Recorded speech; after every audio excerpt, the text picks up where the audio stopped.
Oh man, I'm like tiredness just hit me today. Yeah, that was me yesterday. I was completely exhausted. I didn't want to do nothing. Oh, hey, I should mute that. There we go. You want to hear everything I say twice, right? No, I think once is good, I think once is probably more than enough in some cases. Karen will be here shortly. Eki. Um,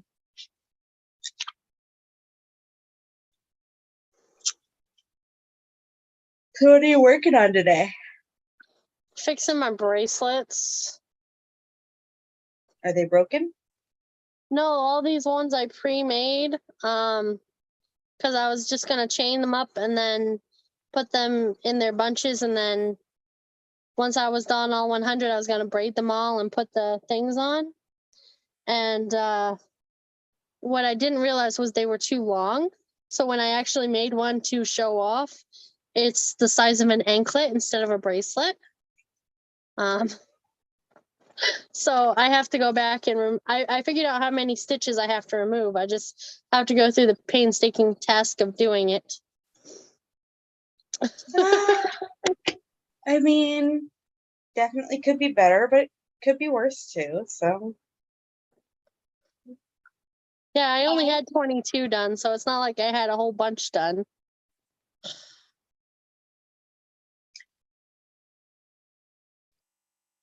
and a set of silicone things that I got that were they were part of the first set of resin things that I got. I got a set that or a kit that included both parts of the resin as well as some silicone molds and some like glittery mix-ins and things. There's this. It's a silicone mold that makes a very, very slightly tapered rectangle.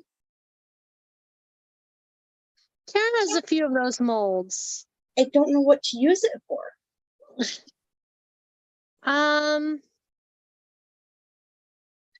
Pendant, so it can look like it's a stone pendant, I guess, but it's really resin. I don't know.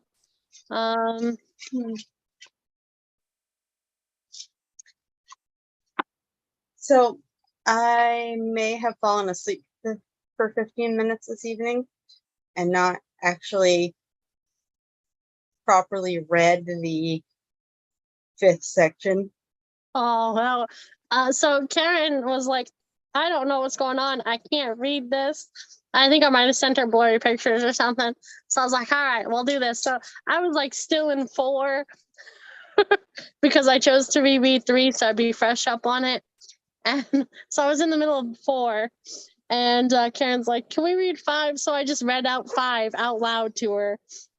And then I'm like, let me go back and finish 4. I know the general gist because I skimmed it, but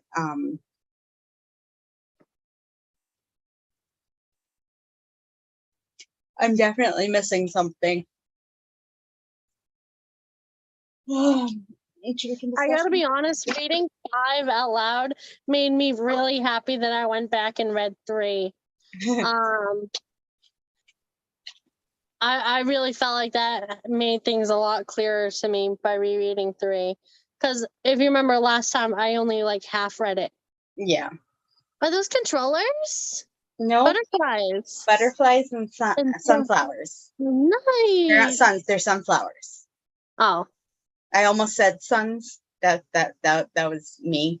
I started to Well, say I was something. thinking suns too, sunflowers. so. Very Let me see if I can. There, you can see the texture in the middle there. Yep.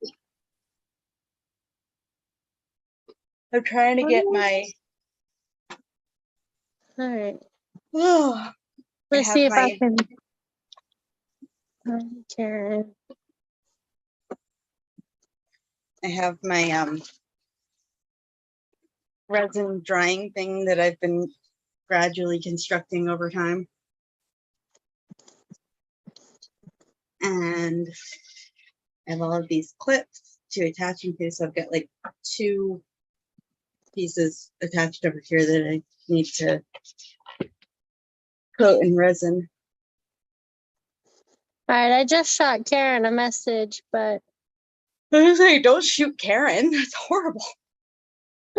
I shot her a message. Hopefully, she'll be here in just a minute. But don't shoot her.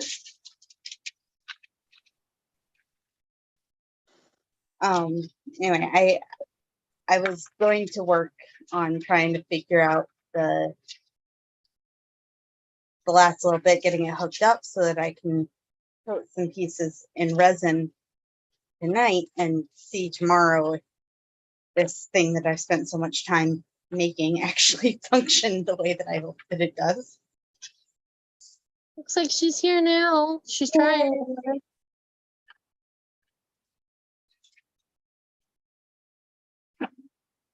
But I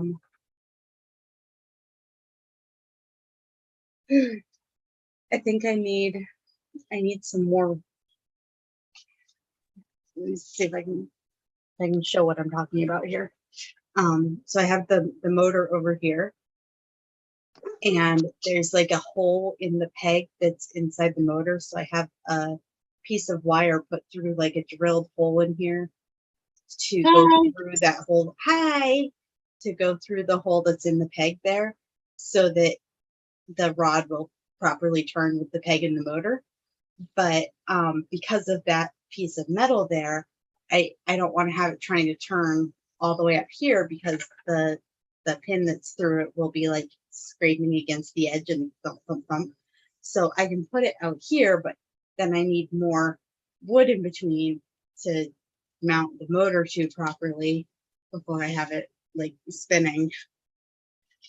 And then I have to actually get the cord hooked up to it, which isn't too difficult because it comes with like really easy hook up the electrical stuff, but I'm still making my husband help me with it because I'm very paranoid about electrical stuff and I want to make sure it's hooked up correctly.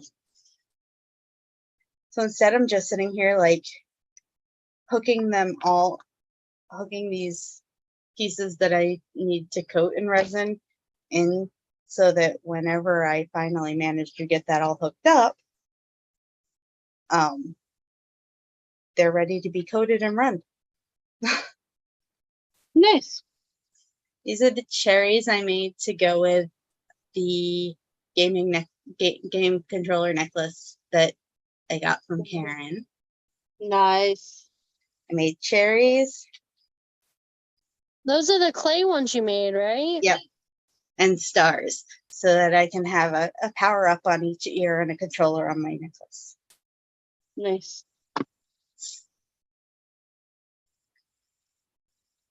So how are you doing? So long to join. My phone would not use the link to connect to Chrome, so I had to go on to Messenger, write down the ID and password, and then join in that way because my phone was just not having it. Well, that's a pain in the butt. Yeah, and it's like I was already late because I had to walk my dogs. It's all right. Demanding puppers. Yeah, especially the 2 little ones that run away and the old one that takes forever. Mine is currently scratching at my door. He wants to come in. I want to show you some of the other pieces that I made that I'm going to put together, but I'm trying to make sure that I have them all.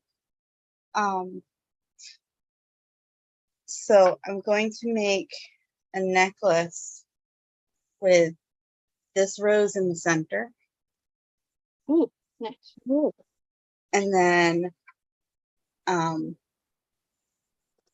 just kind of gradually smaller ones to each side for a couple pieces. So I have,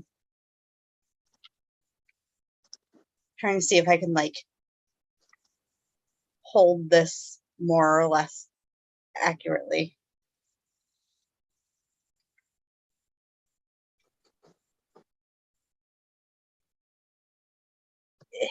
Well, I can hold it. I just can't tip it toward the camera or it'll fall off my hand.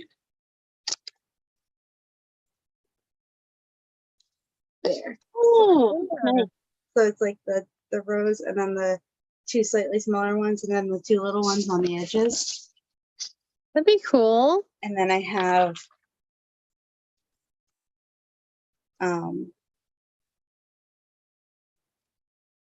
like alternate earrings, similar but not quite the same. So I have one that's of rose and then just some leaves to hang. So the rose will be hanging directly from the earring hook, and then the leaves will be hanging from a chain. And then I have the opposite where it's a little vine with teeny tiny roses that'll hang directly from the earring, and then the slightly bigger rose will hang from the chain.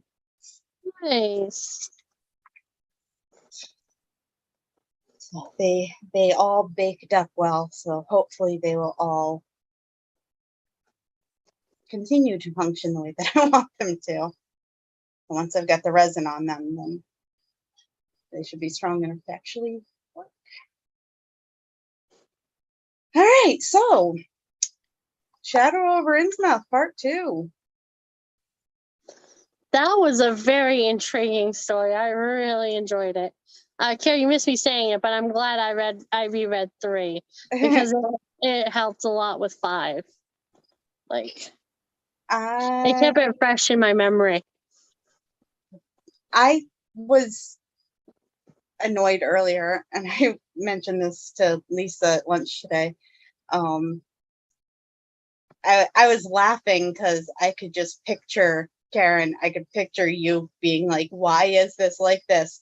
But I also don't like it when it's just description and no dialogue. And I have a tendency when there are huge chunks of description with no dialogue to just like skip to the next dialogue.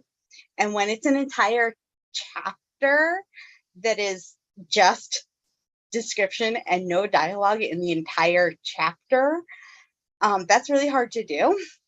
So I was kind of impressed with Lovecraft that I was repeatedly in the midst of that getting like really, really into it and not just annoyed with it. It's so weird because the first 3 have so much dialogue. Like, so there's a lot of his stuff, yeah, and paragraphs of dialogue, and then you get to chapter 4, and it's like no dialogue. Paragraphs and paragraphs of inner monologue. Yeah. Yep. But it got like really intense. Like they're like trying to break into his room and everything, and like so I have to tell you something. So I'm sitting there almost done chapter 4, trying to get to chapter 5, and I can't read it because the pictures Lisa sent me of the book, for some reason on my phone, remain blurry lines. It was not. It was blurry. She said that you were saying that you couldn't read it, and she was like, "I guess the pictures weren't good or something." I was wondering what that was. Yeah, they were apparently blurry. I couldn't read them. I'm like squinting. I'm giving myself a headache trying to read this book, and I couldn't take it no more. So I was like, Lisa, I can't. You got to either resend me new ones or. Well, when we start Little Women, I am going to make sure that you each have your own copy. Yeah, I'm gonna buy my own copy. We're also probably just gonna like read them on girls' night, so that like, because girls' night is like Friday, so that's still close to Tuesday. That's true. Every other week, your girls' night will be at least partially reading. Yeah. When I do have to show you, when I was making my roses and cherries and my one strawberry that I baked up and I'm going to coat for the sake of doing, but nothing's happening with this because I really hate how it came out. It kind of looks like a mushroom. Yeah, it's a strawshroom.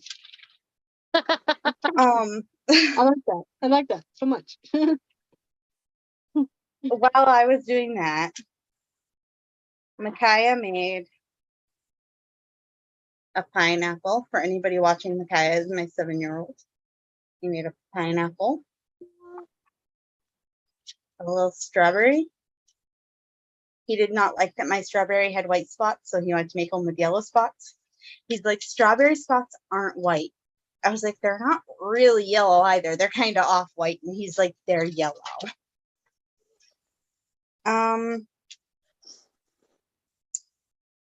At some point I knew what this one was, but now I can't remember.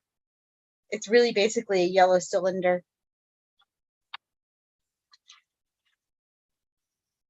A lemon.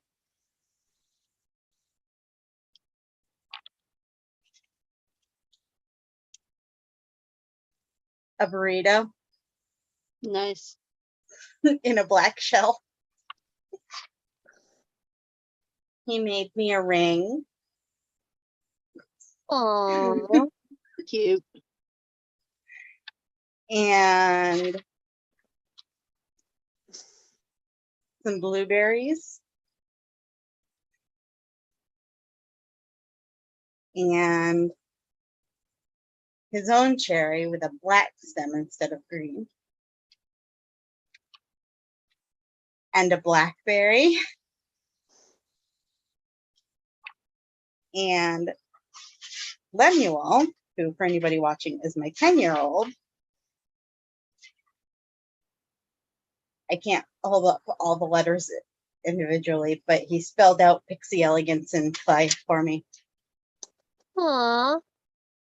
And also, wow. And then he was like, but it's also Mom. Aww. So I just had to show you what my children made also.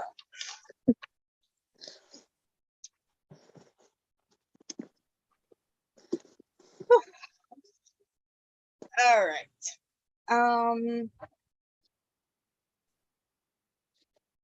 Yeah, okay. Guy. For anybody Please, wondering what I'm sleeping. doing, I am making fishtails for a loom band bracelet, which is 2 parts. The inner part and the outer shell is the inner.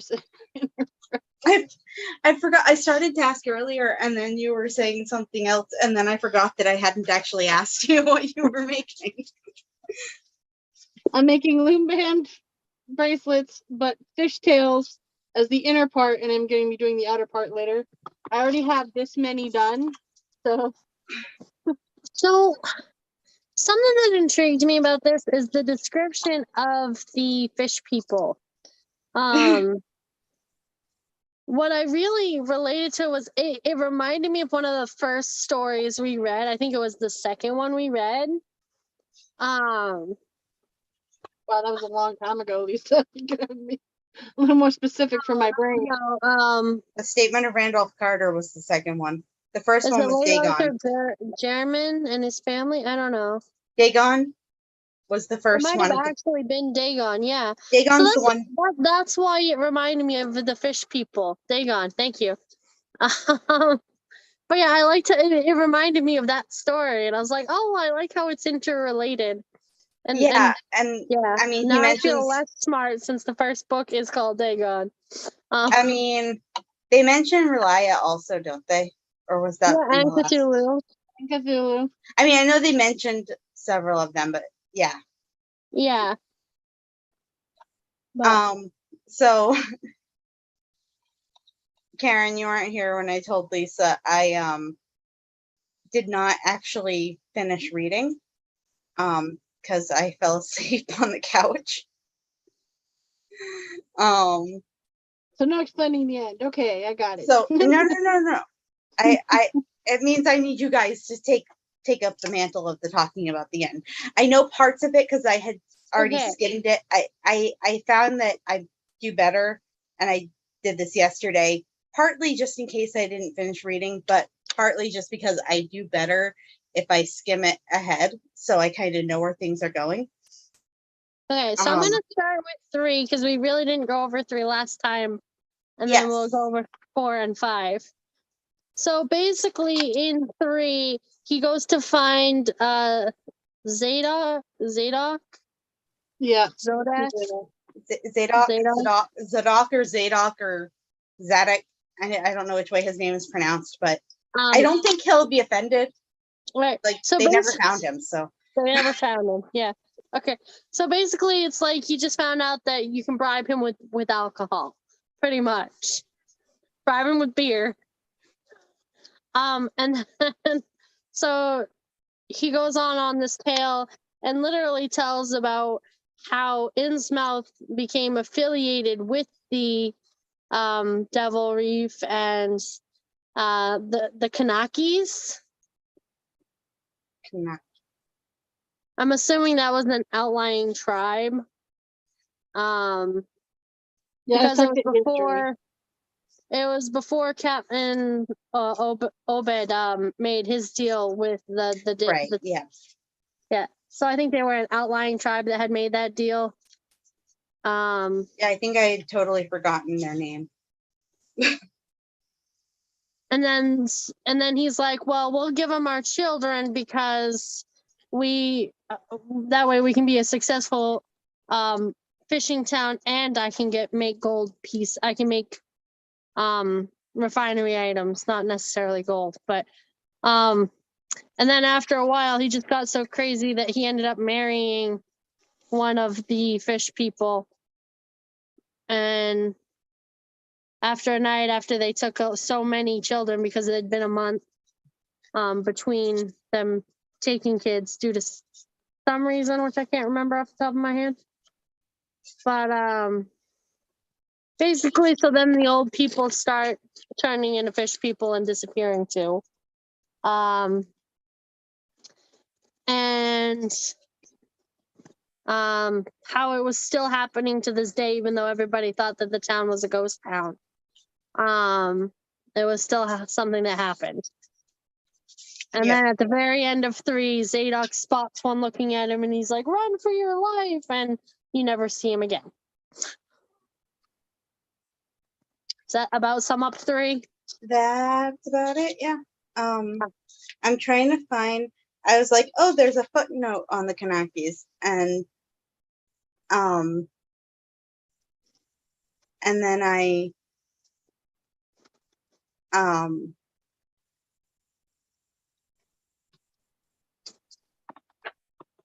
went to the footnote and it just said to see a footnote in Call of Cthulhu about it.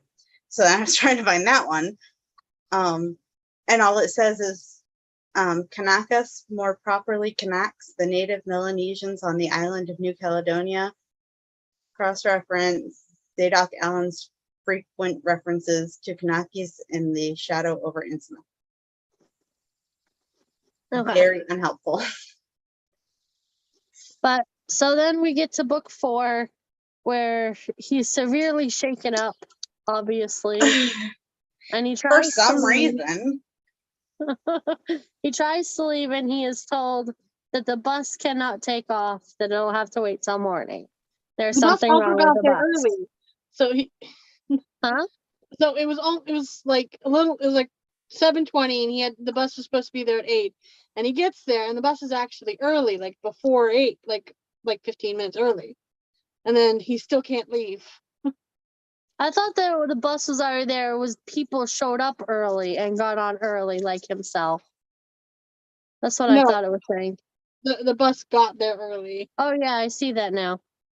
I just flipped to it. Okay, I got the book like right here.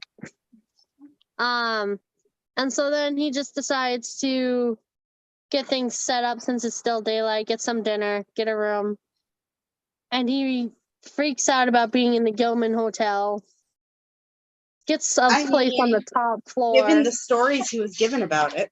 Yeah. Gets a place on the top floor. I've been listening to a podcast called Spirits, which is, sorry, I keep interrupting you. They basically go through a bunch of mythology and folklore. And they often talk about like ghost stories and things. And like every time I'm just listening to it, like, I don't believe in ghosts. Like, this would not freak me out. I don't even believe in ghosts. But then I just get, a text from my father that doesn't make sense. And I'm like, are they coming to get us all? I freak out. Like, okay, so if I watch movies about things coming out of the dark and grabbing people, I literally at night, my light switch is on the other end of my room. I go and I hit it and I kind of like speed walk to my bed and like hop on my bed so nothing grabs at me. I know there's Yeah. nothing there. Yeah. Well, that's the thing. Like, even when you don't believe something, like, it's like that, like, defensive part of your brain kicks in, like, but just in case. And then I can't listen to anything because it's so quiet. Like I'm listening to everything. So I have to Right. put on some like music or something to distract myself. I just recently watched the Doctor Who episode where they go to the library and in the Silence in the library. the things in the dark that eat things. With the shadows, the second shadows. Yeah, the darkness. Wait, what are those called? Vashta Narada. Yeah, Vashnarada. I was like, I know what this is. So that just renewed my fear of the dark. On this funny meme page that I used to follow like way back forever ago. I don't think they're even still active, but the owner of the page at one point, I feel like it was within like a year or two of those episodes. Like, it was still fairly fresh in the cultural zeitgeist, and she photoshopped a picture of an angel statue. Not, I mean, a weeping angel, but not a Doctor Who one, just a photograph of a real statue. And photoshopped it to have two shadows. Oh, creepy. It's still like one of my favorite things ever. Oh, there you are. I was about to say we lost Lisa. 7:30 alarm. Sorry. Yep. Every time I forget to shut it off. I'm trying to figure out. Okay, so continue your recap because you're doing excellently when I'm not interrupting you. I feel like I'm missing a lot, but let me know if I missed anything important. So he eventually decides to just hang out in his room, and he's prepping himself for this attack that he doesn't know whether it's coming or not. And he's like checking all the doors, and he bolts all the doors and shuts off the light. And then he starts hearing people checking the locks. He had to re-put on a bolt on the front door, the hallway door. Yes. The two connecting doors, because apparently this hotel, all the rooms have connecting doors. Right? Which I feel like that used to be more common. And I know like one or two will connect, but like having a string of them connect? I know, it was a little bit odd. And so he's like, oh, well, he finds one and he puts it on the door real quick and bolts it. He took it off like the closet or something, didn't he? Yeah, and I'm like, why do you need a sliding bolt on a closet and not on the front door? That's what I was like. So like you lift it up, you push it over, you push it down, right? Like that's the kind of bolt. I think it's just like a deadbolt. Oh, okay. You can slide into the frame of the door. Yeah. Because pretty much anything else you can pick, you can jimmy, you can whatever. But a deadbolt, you have to fully break the frame in order to open it. Although, as he subsequently pointed out, that was not hard to do because this was a really, really rickety old building. I was honestly quite shocked that there was 4 stories still standing in the I know, right? Like, oh, it's still 4 stories. Go figure. But so then they come back and he hears them heavier and more trying to break through as he's plotting his escape out the window. Which did not have a fire escape despite the state's Same ordinances. And I was like, oh my gosh, this is like what, 1920 or something, and they're like worried about stuff not up to fire code. You know how lax the fire codes were at that point. Well, to be fair, like the inspectors would stay long enough to inspect all the fire codes in this town. Yeah. I mean, I bet and no one stayed. No. it's a town full of fish. They probably aren't big on fire in the first place. Probably not. No. They put out their own fires. It's okay. Anyway, so then they just start knocking and banging on his front door. And he heads north instead of south because why did he head north instead of south? You just missed everything. So I'm going to take think- it here. Yes. Okay, so he manages to make it 2 rooms over, and he uses the curtains to get down to a roof, and then he goes around through the buildings and following the road. He's aiming south, and then he realizes that the people are going to cut him off. And that probably most exits out of town are going to be cut off. Okay, you totally skipped what I was talking about, but okay. Oh, what were I was still talking about the south-facing rooms and the north-facing rooms. Why didn't he go to the south-facing rooms? He went to the north-facing rooms. I think it was Because- something the roof was closer. I thought it was like he could hear people coming that way or something. He- I don't know. There were a lot of different directions You and a lot of decided to different go road to the names north later, side. and I mixed them all up. I like how we're all like just as confused as he probably was. We have figured out what Lovecraft's actual design in all of this was. Anyway, so yes, Confused them all. he goes to head south. Karen, take over. So he manages to make it down, and he's following the roads, and he realizes that he's going to get cut off, and that most exits will likely be cut off. So he realizes he can probably escape town if he follows the railroad tracks that are overgrown, that nobody's going to be looking down that way. And so he follows a path back. Wait, you skipped the part where he actually leaves the building. I already said he was following the street down the. Yeah, she totally skipped leaving the building. I think that she thought that you had already left the building. Wait. No. Probably. He used the curtains. I said earlier, he used the curtains to get out the window to the roof down after going 2 rooms to the north. Right. Yeah. Sorry, I was just watching Stranger Things, and all of a sudden I was like, to the left, no, 3 to the left, 4 to the right, rainbow, sunflower. I'm still back in season 2 of Stranger Things. Anyway. Yeah, I haven't seen season 3 or 4.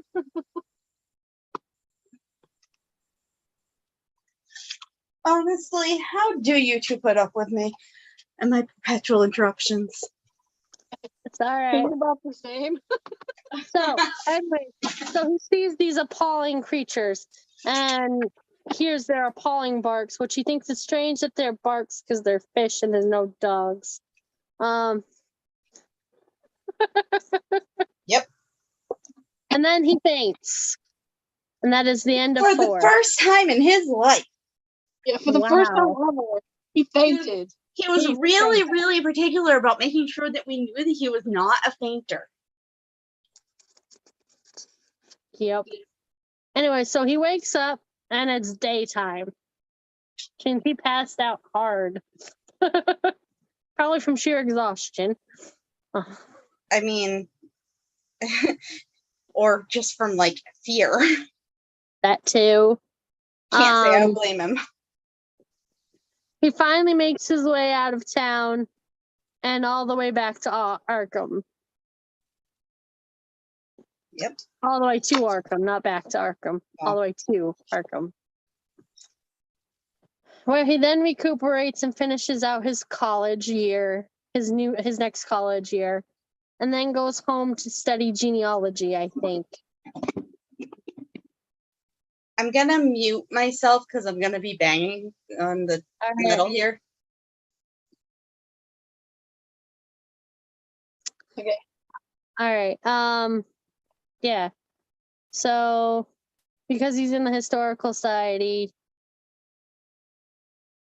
Yeah.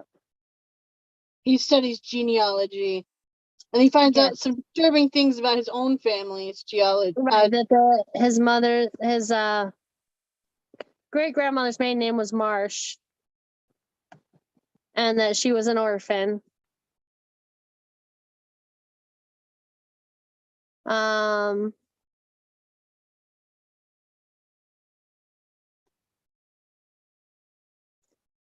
and then, so basically, he goes home to his only two people in the Williamson building left, and is like, I wanted to study my family history, and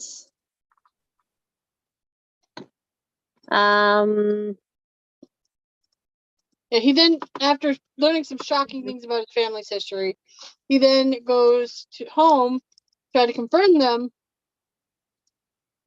and he's got like this weird And he- uncle, cousin, and his grandmother. They were all very fish-likey people.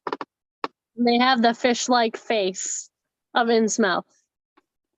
And finding out his cousin is in an insane asylum, pretty much a madhouse, because of the illness he has, which is probably him wanting to go to the ocean.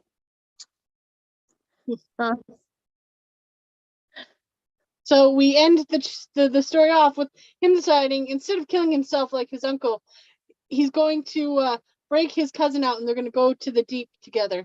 You totally missed the big chunk where he realized after a few months of being home, being an invalid, that he was becoming fish like himself, and how he was afraid because Zadok had said that he had Odeb's eyes.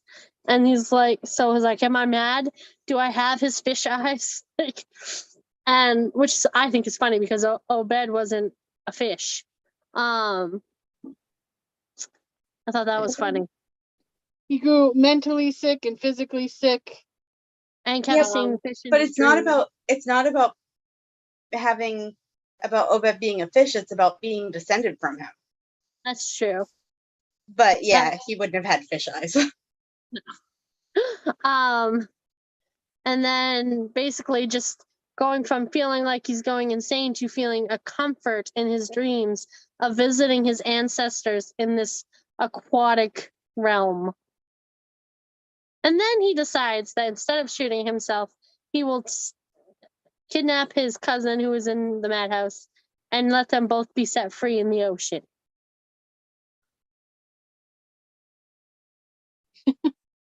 Which sounds to me very much like, instead of killing myself, we're going to drown ourselves. Right? Our great-great-grandmother is waiting for us. No, trust me, this is the more sane option. She invites me over every time I dream. What'd you say, Karen? I was telling Lisa earlier that what if it was all just a big misunderstanding, okay? So like he hears all these stories and it's damp and it's eerie and he's got this huge paranoia about the place. And he's staying in the room. What if all the people were gathering to invite him to their middle of the night mass, and they knock on his door but he doesn't answer because he doesn't speak. So they come back with more people. Like, we need to break down this door to see if this guy's still here because people have gone missing. So we need to make sure he's not gone missing too. So this whole time the town is just searching for a man who might be missing. And he's paranoid, thinking that they're all out to get him. I love it. I said it's I love that perspective. probably not Lovecraft's intention, but it is a great perspective. Oh, almost certainly not Lovecraft's intention. He was not at any point that I can think of inclined to happy endings. Right? It's like, here, let's invite him to midnight mass, fish people. Well, they got those rough voices because they're by the sea all the time. It's affected their voices and the way they walk. And It's all because Oh of this my gosh, I love it. living by the sea and stuff. I love it. Did either of you keep reacting weird mentally to every time that he referred to the guy wearing a tiara? I honestly kept seeing like this upright like squid with a tiara. I'll be honest. I don't know. And then the Wasn't robe, that- of I course, think- and it's like There are those like the Pope's thing and stuff. Like, I kind of feel like a little Pope hat, but it was just the front of a tiara. Like, yeah, I feel like it was something like that, and it's just a tiara because it's like half a crown, essentially. But like in today's culture, tiaras are specifically like princess related. So it just kept messing with my head. And I don't like, Lisa wore a tiara the other day. So I mean, they're nice, but it was our birthday on Sunday. So Lisa decided all day she's going to wear a tiara. I did. I wore it all I day. wear my crown when I need to. Oh, that's a nice crown. My sister knitted it for me.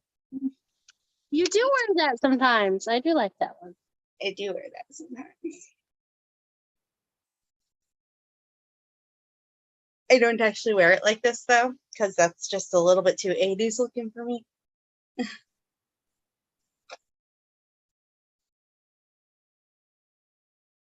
It's one of the very few headbands that I can wear because I get headaches too easily. I'm trying to figure out where my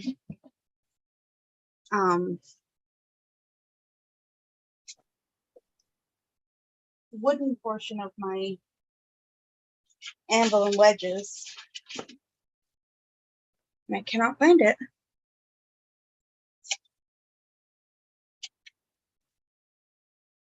A lot of effort I'm going to try to make a clean cut through a teeny tiny little thing of wire. Yeah, I find my wire cutters get dull very easy. I go through them really fast. It could be just because I buy cheap ones. Yeah, I do too. Cheap metal. But I need to be able to solder this together. So when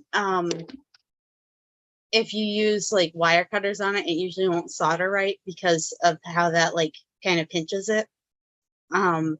So if you like overlap it and then saw through so that the two ends are flush at the same angle, because you saw through both of them together, then it'll solder together better. I was sketching a design the other day to do like one of the most common wire wraps is the tree of life, like no doubt. But Yeah. I wanted to do like a variation on it, where some of the branches kind of start to come out. So instead of having it attached to the jewelry at the top, it has the branches coming out, and then they attach to the chain over to the sides. So since I can't work on what I was originally trying to work on because I can't find my... I've tried my hand a little bit at wire wrapping. I'm not super great at it. I should send you some videos. There's one person in particular that I really liked how she walked through the wire wraps. I And made my own pattern for wire wrapping a rock for my stepdad for something one year. But I like it, but I don't usually keep it as smooth as I want it to be. But I've gotten a lot better at that the more I do it. So I think it's mostly just a matter of practice.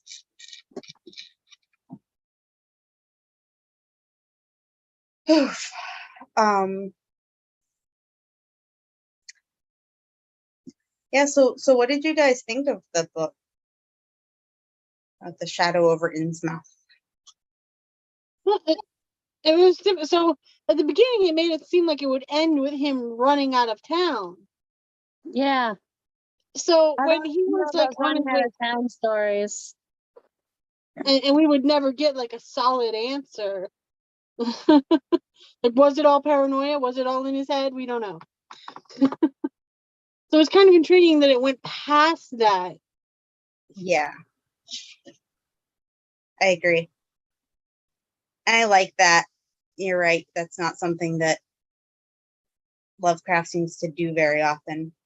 He added more detail in this story than in some of his others, like talking about how they walked and how they looked. Yeah. Yeah, everything was very descriptive. Even their dialogues their stories were so descriptive in the dialogues too in this book. Yeah. I wonder how much of that difference is like that it was later and he was growing as a writer, or how much of that difference is because he was doing this over parts. I mean, we've had a few others that were done over parts, but I think all of them, all of the ones that were in multiple parts, tend to be fleshed out better, but they're also all ones that he did later. And so I don't know how much it's because he had the space to do more rather than the short stories, or some of those might honestly even class as flash fictions. Some of the very, very early ones. And so I wonder how much is that he was that he had more space. Yeah. How much was from which cause, I guess is what I'm trying to say.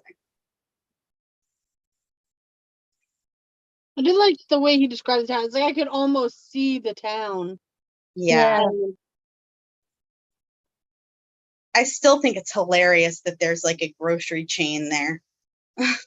I know. Like some little Cumbies or something. Little tiny grocery shop. I never did check.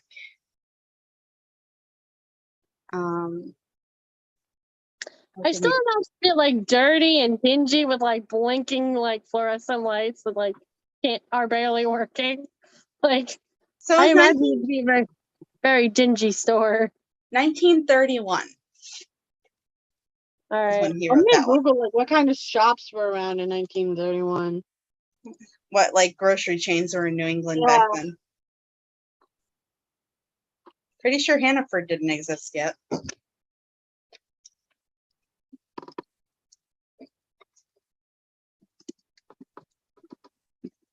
So there's like Publix supermarkets, Publix with an X. Oh yeah, Publix. They still have Publix. Yep. Yeah, they're still around. This is what it's called, Marsh Supermarkets. Marsh. Yeah, Marsh. It was probably Marsh. Marsh. Oh, A&P existed back then. There were still A&Ps when we were kids. At least there were some out toward like Harrison, Bridgeton. I don't know if they still are now. I feel like the one out there that I went to closed.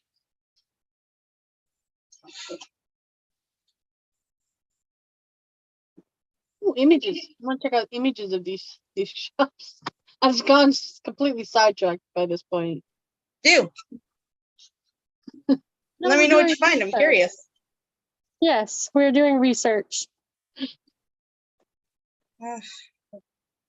And of course, the computer doesn't want to load the images because. But of course, the internet is just not working. I don't know what's with my internet lately. I'm on mobile data right now because my internet just sucks. It was like, yeah, no.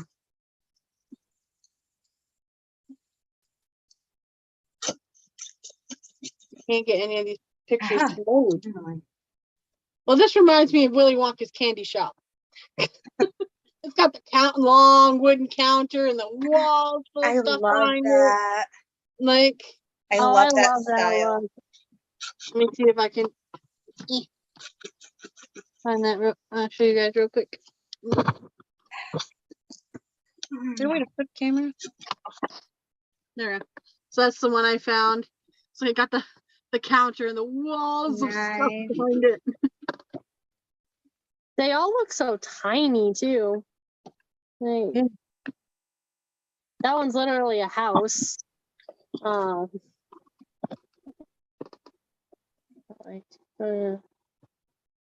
I'm trying to flip my Yeah, screen. they're very thin. This one I see, it's just like there's like 2 aisles of fruit. There's like an aisle of fruit and another aisle, and it's stuck Yep. all the way to the ceiling on the walls. I And the like the ceiling, old cash registers.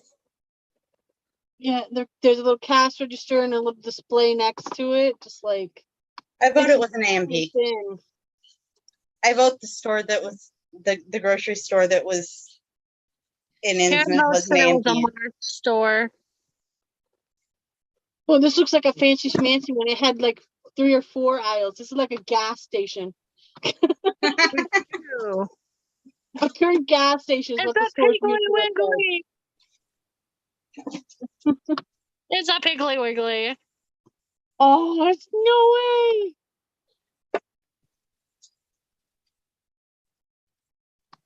What's solder?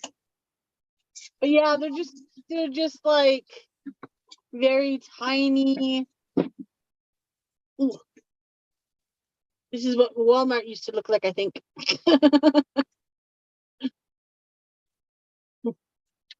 The lines are super long, aisles. Like everything is like an old school Walmart, my friend. Oh, actually, I think it's supposed to be a big. Oh, this one's in color. This one's in color. Which means I don't think it's from the 30s, but it's in color.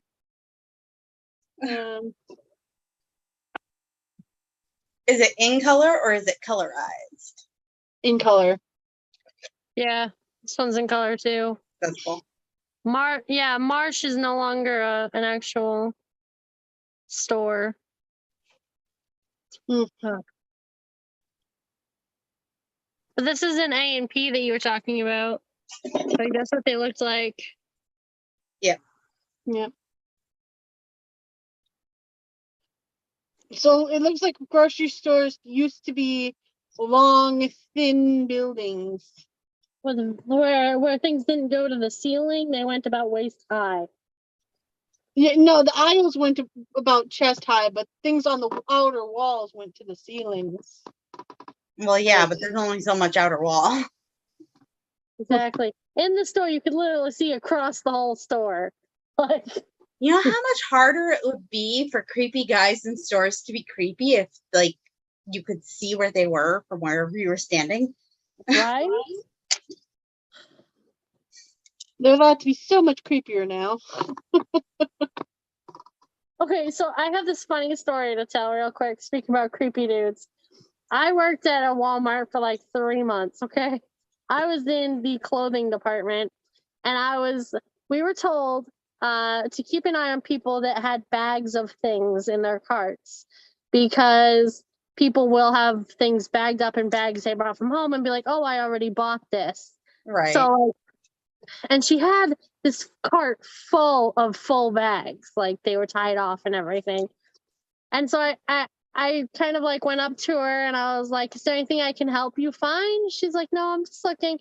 So I'm like trying to keep an eye on her. And as I round a rack to keep an eye on her, I see this dude in the rack staring at her. He's with the they have this department that is to help prevent stealing. Right. And they dress in casual clothes so that they're not noticed. And he's just like ducked behind the circular rack, keeping an eye on her. That Just seems like, well, at least I was doing my job too. that seems creepier, not like in any way better. But it was creepier, but they were able to catch her. But I was like, Did she? Was she shoplifting? I have no idea. I walked and left. I'm like, nope, they got it. It's under control. Because we had no way to contact them. Right. Like they were already on it. Like, I'm gonna go hang out elsewhere for a while. Random funny story. So but other people watching this wouldn't know. That there was this insanely huge wasp at work yesterday that my coworker squished, and I started following her around going, "Did you ever know that you're my hero?" And so I did not look closely at it because but when one of our coworkers was holding it out and people were like all taking pictures and everything, I saw this one leg sticking up, and my first thought was that it was about the thickness of a 20 gauge wire. And I was like, wow, has this infiltrated my brain? That the first thing I think looking at a creepy, crazy big bug's leg is what size jewelry wire it matches. I'd say that's pretty good if you could guess. Also, pretty horrifying to have a bug with a leg that size. Just to be clear. I know they posted it on Snapchat, the picture they took of it, and I was like, you can only view it twice. It won't let you view it any more than that, and you can't save it. And I'm like, I wanted to study this picture, and I couldn't. I bet you could get one of them to text it to you. Oh, I'm sure. It was so weird. Like, I have never seen a wasp that size. Like, all right. I have a spider like this big outside my house somewhere. I saw it the other day. It's huge. It's massive. It was on my door. It freaked me out. No. Nope. Done. Hard no. I'm trying to walk my dogs. I have a giant spider coming at me. No spiders. Spiders do not exist. Opens the door. There you go. No spiders. Spiders do not exist. Shut the door. Like, no spiders. Spiders do not exist. And then spiders aren't real. There's also like a little wasp nest near my door. So like my husband slams the door. Every time he slams it, like they come out of the little wasp nest. I'm like, just stop slamming the door. He's afraid to get attacked by wasps, Karen. Thanks. Stop slamming the door. I don't slam the door. No. Not you, him. So it is 8 o'clock, guys. So how far did you guys get on your projects? Well, I clipped the things in that I need to clip in, and then I set them aside, and I just finished soldering this together, but I haven't actually hammered it out yet because I just finished soldering it together. I have fixed 11 of these. I made 3 fishtails and counted it out for 2. Now, mind you, I have to count out the 60 bands for each fishtail, so that takes time. Especially while you use to count and talk at the same time. Oh, there it is. 3 left.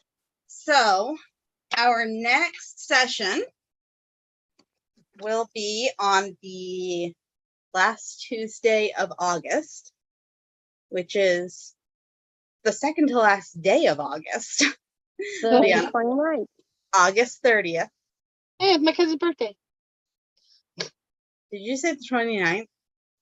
You said 2 days before, so... Yeah, the second to last day. August has 31 days. Right. When you say second to last, I go back too. I gotcha. There's no first to last. I know there's no first to last. I know. But my brain thinks there is. Yes, there is first to last.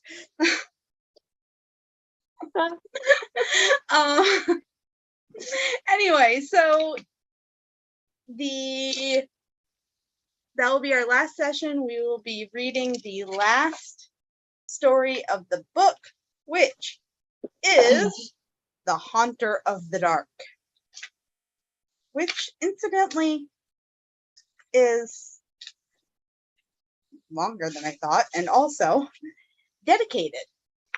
So the only one in here that says dedicated Oh, I thought it to, was said dictated. nope, dedicated to Robert Bloch, Bloch, something like that. Block. One of the fish people.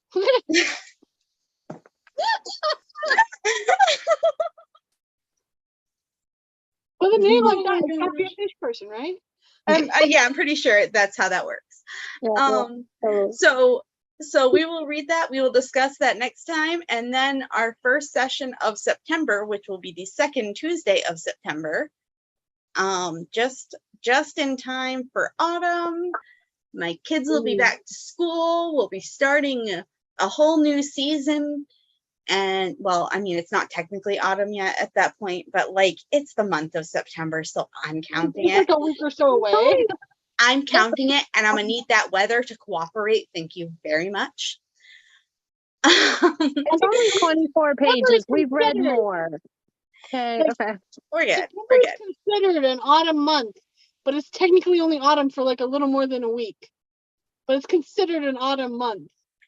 Yeah, well, it's the autumn equinox is in September, and if the crazy people who like warm weather can count March as a spring month, then I fully get to count September as an autumn month. That's how it goes, and it's the same for December, January, and February. December is a winter month, but only for like a week technically. July is a summer month, even though it's June. That's the month I meant to say. I was literally like, I don't really think in words. I have like concepts of my brain that represent each thing, and the concept of June was in my brain, but the word July came out my mouth. They both start with a JU. They're similar. Yeah. They're the same. Very foolish of them, really. That's 4 letters. So anyway, so we will be starting Little Women for September. So, in the meantime, we still have one more week of Lovecraft to go, Yay! and lots more crafting to do. Yay! All right, I'm going to end the live stream.